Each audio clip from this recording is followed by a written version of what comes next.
Thank you very much, Captain Boateng, and thank you for your team for the work that was done on this case in particular. So good afternoon, everyone, and thank you for being here today.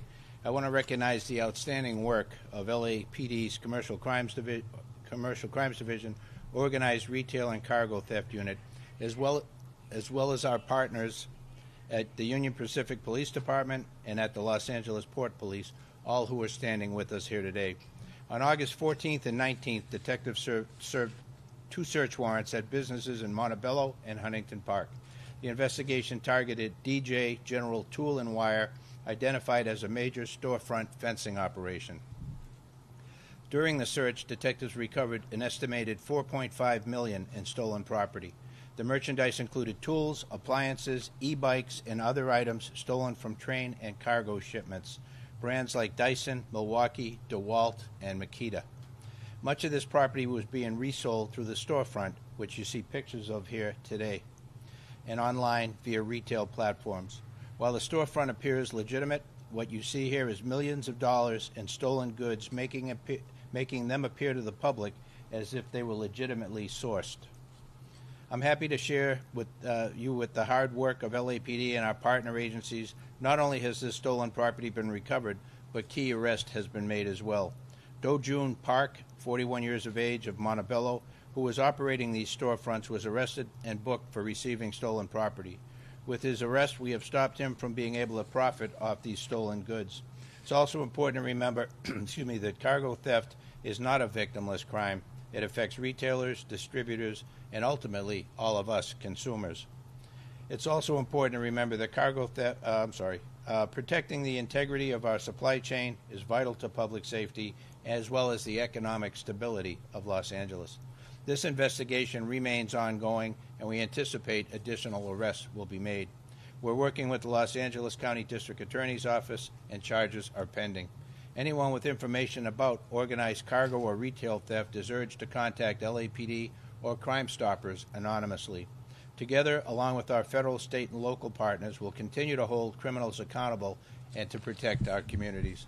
I'd now like to introduce the District Attorney of Los Angeles County, Nathan Hochman. Thank you.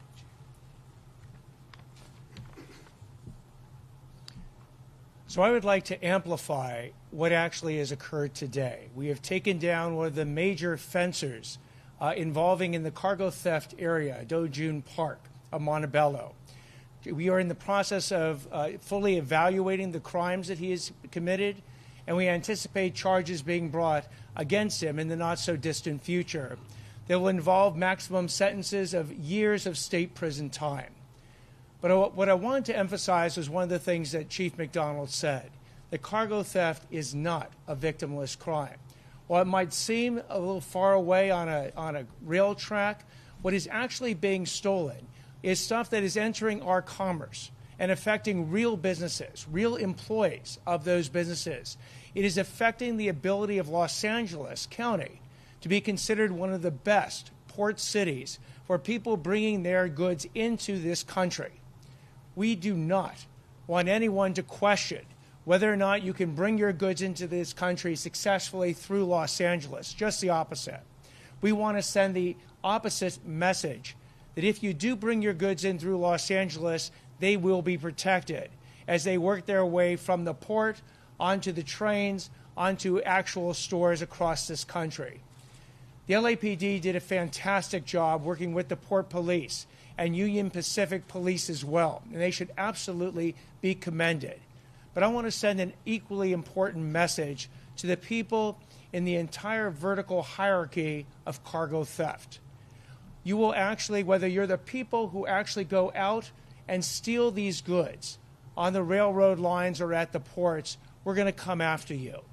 If you go ahead and remember, most of these people, all these people, when they steal these goods, whether it's a Milwaukee power tool or a Dyson type of vacuum, they're not stealing it to use it. They're stealing it to sell it and make money. So we are going after the fencers. This case is a huge indication of the type of efforts we're going to bring to go after the people fencing this. Mr. Park, as the charges will eventually show, was using a fencing operation in 2 different forums, online and an actual physical site. where they were able to seize over $4.5 million of goods and counting. So how are we going after the fencers? Well, they in turn sometimes they'll have people come to their store, and very often they're using online marketplaces, Amazon, Facebook, eBay, other different types of online marketplaces. And guess who is watching? Law enforcement. Law enforcement will be watching these marketplaces to find these stolen goods, to then track down the people fencing it, to then track down the people who supplied the stolen goods to the fencers. And we're going to take you all down. Absolutely. That is a promise. It's not a question of if, but when we will take you down. So if you're out there on the tracks right now thinking you can go ahead and rip off Union Pacific or BNSF or any of the railroads, think differently. We're watching you and going to take you down. If you're receiving these stolen goods, look over your shoulder, because the next commissary that you deal with is not going to be an online marketplace, but it'll be a commissary of a jail or a prison. So again, I thank the tremendous work of LAPD, the Port Police, and the Union Pacific Police in making this takedown possible. There's more to come. Can you open up for questions one at a time, please? Can you clarify where this was stolen from? Was it stolen from the tracks in the cargo containers on the trains, or was it in the port itself? And I asked that because, a couple years ago, viral video from Lincoln Heights showed just rampant cargo theft off the trains there from Union Pacific trains. Union Pacific promised to patrol the area more security, more bigger walls, more fences. Did that just push the theft elsewhere, or was it happening there? Okay, I'm Deputy Chief Hamilton. So it's a combination. Because of where we are in this stage of the investigation, we're not going to be giving out specific information on where the cargo was stolen from or how it was derived. We can say with confidence that it was stolen. The $4.5 million in merchandise, which also includes other items that are not power tools. So we've seen some e-bikes, we've seen some household appliances, we've seen some other things that were also being sold. All stolen merchandise. I'll just say different modes of transportation at this point. And all of the individuals that are involved, from the inception of the theft, the provisioning of the theft, their involvement in the theft, the eventual transport to the fence, the fencing operation, they are all susceptible to being arrested and charged vigorously. This was $4.5 million here. Do you have any idea how long this guy had actually been running this kind of an operation? It looks at this point that he had been running it for some time. We don't know the amount of stolen inventory that's come through the locations. We're in the process of determining that right now. When you look at the idea of how this stuff was stolen, again, this goes, we can talk about vertical column of theft. Somebody apparently had to look at those containers coming off the ships, whatever, and say, this one, this one, this one.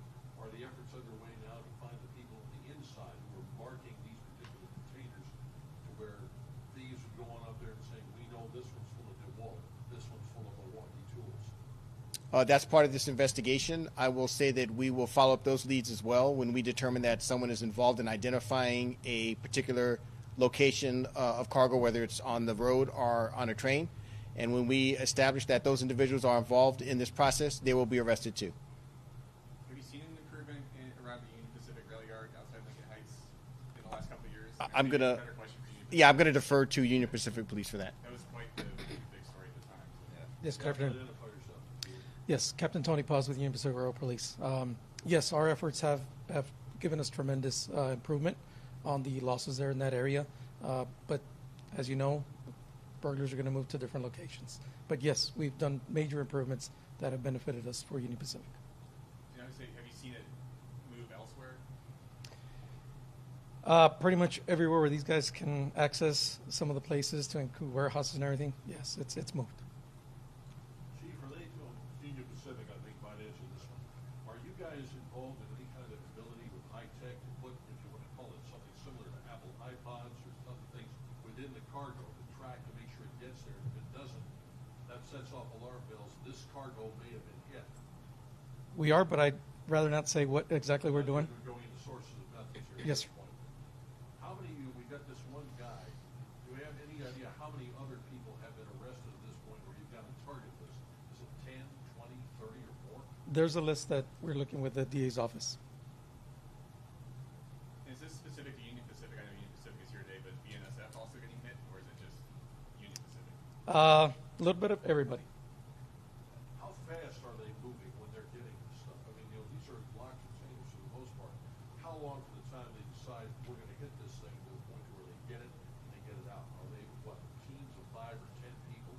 They have big rigs standing by, they're literally offloading it that fast? It varies, and yes, they are loading it that fast. Have you had any video evidence or anything indicating how fast these guys actually work? Yes, we do. How fast for a cargo? Let's see a cargo container. Minutes. How fast can they get it Minutes. Are these 2-3 happening? minutes. out? 2 or 3 minutes for everything in that thing to go out? Quick. Are these happening in your rail yards or when the train is actually in motion at the port? Everywhere. And I know at the time, a couple years ago, when all this was pretty rampant, they were saying Union Pacific was understaffed and didn't have enough officers to control all the areas. And even some of the officers told me that we just can't catch everybody. Is that still the case? Or are you guys understaffed?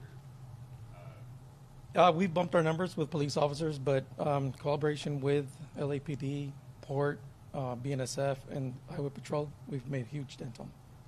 Sir, can you be a little clearer that time that he's talking about? Is this connected at all? No, very separate. Also, you said this, someone had said this has been going on for some time. Could you be a little bit clearer with years? It's still under investigation to figure out how many times or how long time this has been going on with him. Mr. Hockland, a question for you and potential penalties. I mean, we're talking about receiving or distributing stolen property. What are the actual felony statutes involved, and can you literally stack charges so these guys aren't looking at 2 or 3 or 4 years? They're looking at a decade or more, at least. Yes, you can stack charges if it's different incidents, obviously. You can even stack certain enhancements on top of that, depending on whether or not the amount involved triggers certain additional enhancements. The one person that none of these criminals want to ever see is to my left. It's Deputy District Attorney Alexandra Campbell. She is our liaison to the Railroad Task Force. If she ends up with your case, it is not going to go well for that particular criminal. And she has been very active over the last number of years. And under my administration, she's been given the green light to work with all law enforcement, to work with Union Pacific, to work with BNSF and the Cargo Task Force to bring charges against each level of this vertical crime that is occurring. When you're talking task about force, 'cause that penalties, didn't exist a few years ago, right? It was kind of a jurisdictional issue where Union Pacific had its jurisdiction, and LAPD had its jurisdiction next to the tracks, but it was kind of like a hodgepodge of a mess, right? Actually, we have probably the best relationships in the country between agencies, federal, state, and local, and we come together in task force configuration. So while none of us have the ability with personnel to be able to do the whole job, we all dedicate certain individuals to that task force, and we get a tremendous amount done, both from the law enforcement and the prosecution perspective. So, what a takeaway from this, if I could, is when you ask the scale of this, everywhere. There's a lot of police that are focused on this, but there are tens of thousands of miles of track, and then everything that comes in at the port. And you just think of the transport system and getting goods out to people across the nation. So many opportunities. That's why it's so important that the public step up. And if they're aware of this, to let us know, and that way we can target our resources to where they need to go. We're all paying for this at the end of the day. So as was stated earlier, it's not a victimless crime. Each and every one of us is a victim. Where did the arrest happen?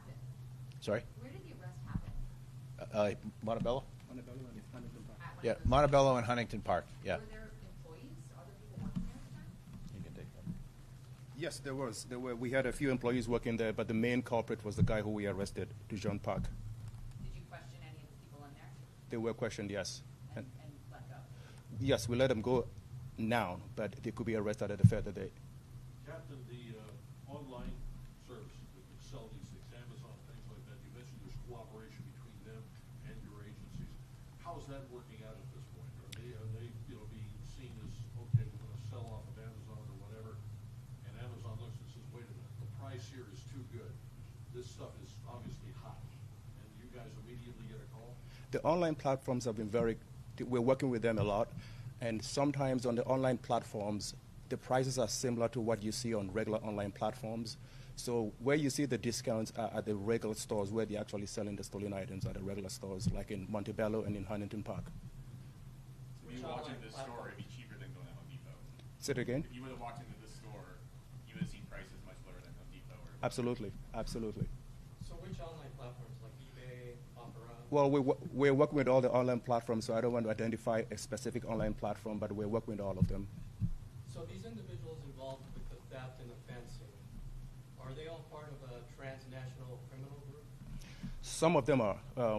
We've had several cases where they've been part of the transnational groups also. So this investigation is going to obviously spread out, and we're going to try and see who else is also involved.